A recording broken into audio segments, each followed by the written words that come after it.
Jake Watson, NRCS. We're out here at Mr. Ronnie Reese's farm today. We're going to be calibrating a grass drill that you can see behind me. It's a native warm season grass that we're planting today.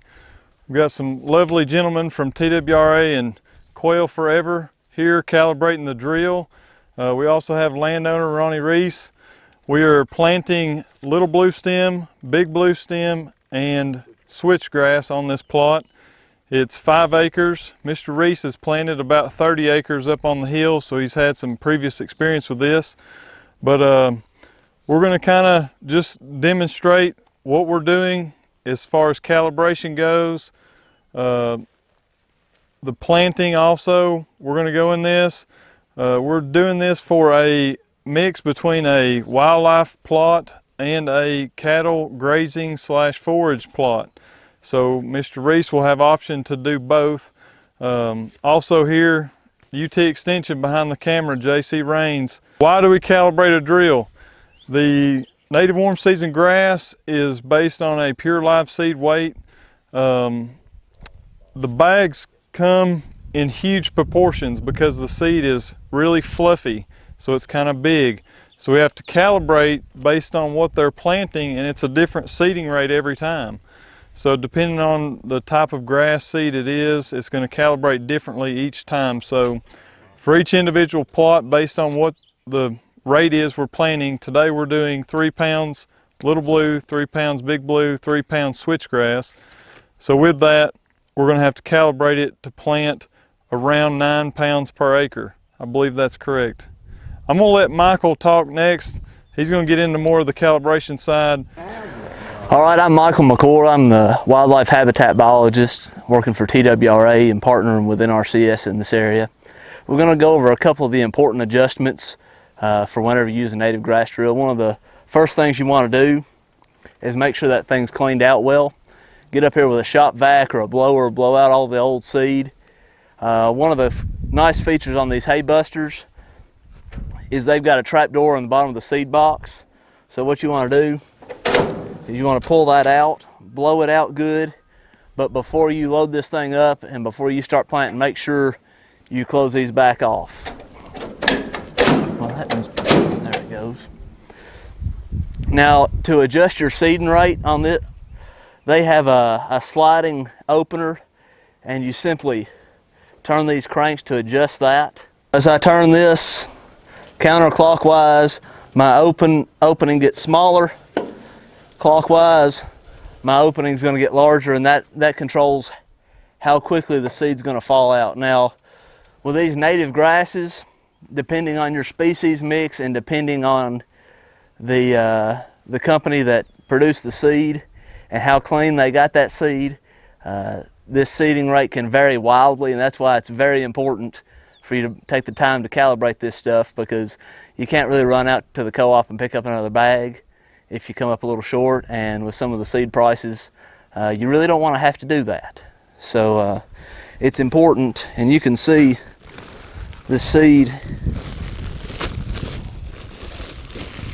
depending on the species mix, it's some pretty fluffy stuff. So you want to make sure that you get that opening adjusted right and take the time to make sure that you've measured your output. This is the native warm season grass box on a hay buster. As you can see, we've got some large agitators in here, and this keeps that native grass from clumping up. So what we've done is, to get ready to calibrate, we've taken our seed drop tubes off, and we're going to replace those with some Ziploc bags. We've pre-weighed the bags so we know how much bag weight to take out, and we're going to do this based on a 50th of an acre. So what we do is, there's 43,560 square feet in an acre. We divide that by 50, and we're going to collect seed off of 6 tubes. And 6 tubes is, on this particular model, it's the tubes are on a 7-inch row spacing. So we're going to take 3.5 feet, the planting width of 6 tubes, and that gives us a calibration course length of 249 feet. Now we can either pull at 249 feet or we can spin the drive wheel up front on this thing the corresponding number of times, which is with this particular model is 45 spins of the wheel. So we're probably going to go with that technique just because we don't have to constantly be turning the tractor around, and if you've got a smaller field sometimes it can be a little tricky to find a good straight level area to pull at that distance. And after we do that, we'll still pull at a short distance and check our seeding depth after that. Now we've got a few more than 6 tubes bagged up, and that's just to make sure we don't lose any extra seed that doesn't get planted.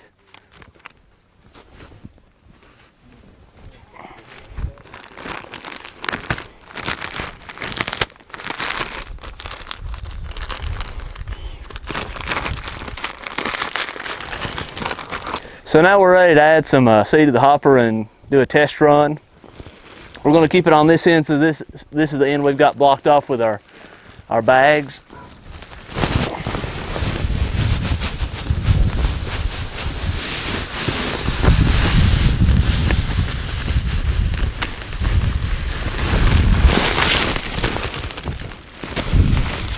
And what I want to make sure I do is I get seed over all the tubes, and I want to make sure I've got it up well above the seed agitators, because what can happen is if you put too little in there and you start adjusting, when you put a hopper full of seed in there and get that seed weight on it, you'll actually increase your seeding rate, but you'll be calibrated thinking you're putting out a lower rate and you'll come out short. So we'll put a little bit. What I'm going to do now is I'm going to go up here and put a few spins on the drive wheel, basically to prime the pump, make sure we've got seed flowing well. Then we'll take our bags off, empty those out, rebag it, and be ready to calibrate. Looking good back there, Josh? Yep. So Ronnie ordered his seed from Roundstone up in Kentucky, and one of the nice things they do on their seed tags is they give you the bulk weight and the pure live seed weight. So, you know, when we're calibrating, we need to take into account the pure live seed, but we weigh it in bulk. We can't really weigh percent germination or weigh how much trash is in the seed. So we're planting about 50 pounds of pure live seed, but the bulk weight is going to be about 70 pounds total.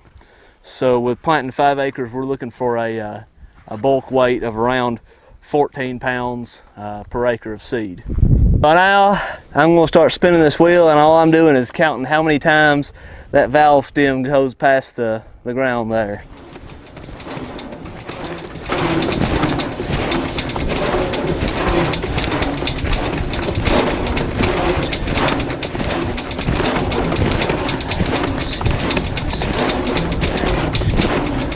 We've spun the drive wheel 45 times, which is the appropriate number of times to stimulate 248 feet of the drive wheel. Now what we're going to do is we're going to pull off and weigh up 6 of these bags.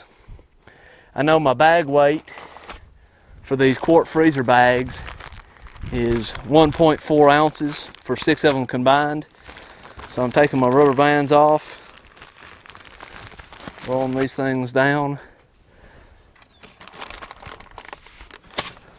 and I'll weigh them all together. Now I'll take my bag weight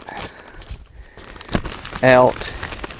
Just looking at the seed, I can tell we're going to be light, so we'll adjust accordingly here shortly. So we've got 2.45 ounces of seed and bag on the scale right now. We take out 1.4 ounces for bag weight. That leaves us 1.05 ounces of seed on a 50th of an acre.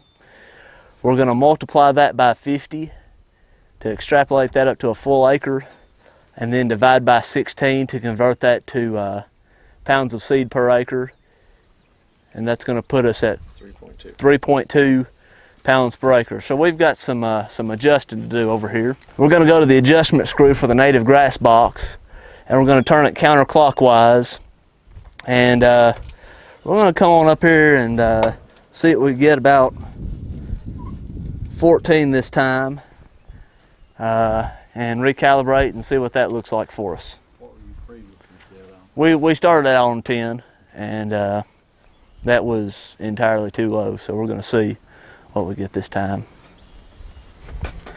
So we'll put our bags back on, give it 45 more spins, and see what we get. This process can be a little tedious, but you can spend your time doing it right on the front end, or you can do it again later.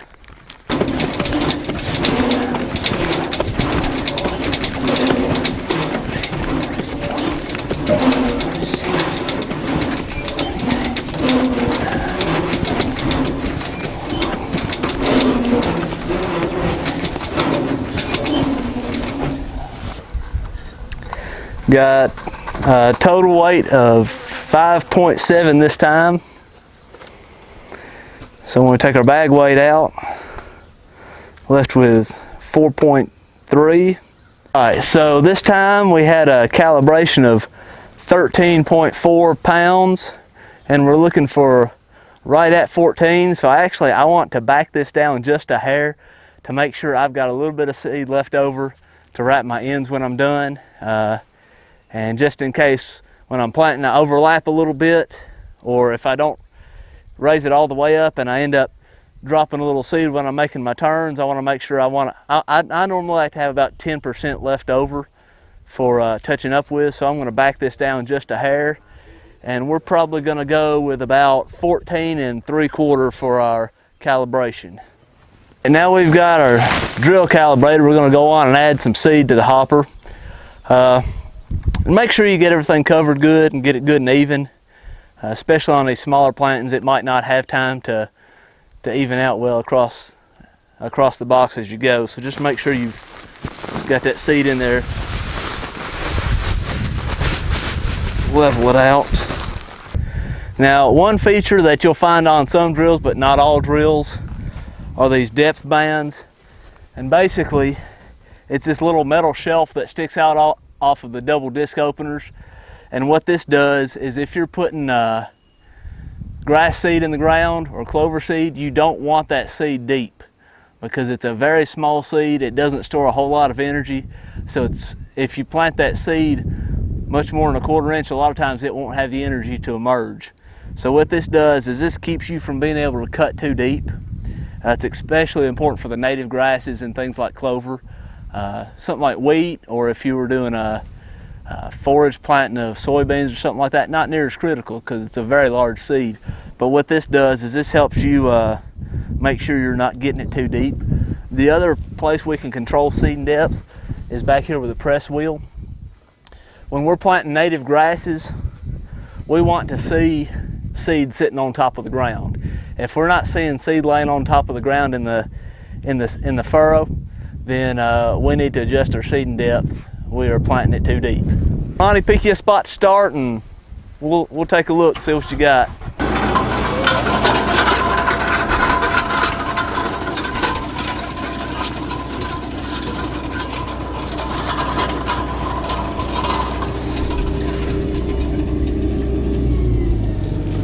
I can see some switchgrass right here. All right, so now we're checking out our seed furrow.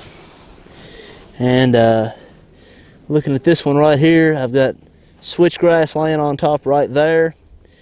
I've got some big blue and some little blue that's laying right here. Some more I can see in this furrow right here. So I think we're going to be all right on our seeding depth. I'm not seeing just a ton on top, but I'm seeing enough that I think we should have a pretty good seeding depth. Some more right here. All right, so if you're planting in some real soft ground, or you need a really, really shallow seed depth, or your planter doesn't have the depth bands on the double disc openers like this one does, the other place you can adjust how deep that furrow is cutting is right here on the cylinder by adding some cylinder stops to prevent the cylinder from going any deeper.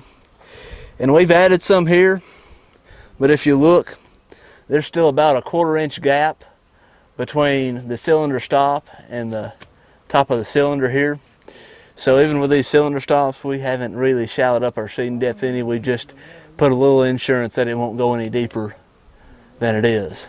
So here's another point of adjustment for your seeding depth, and this is especially important for the native grasses, or if, for example, you're wanting to add some clover back into a pasture or a hayfield.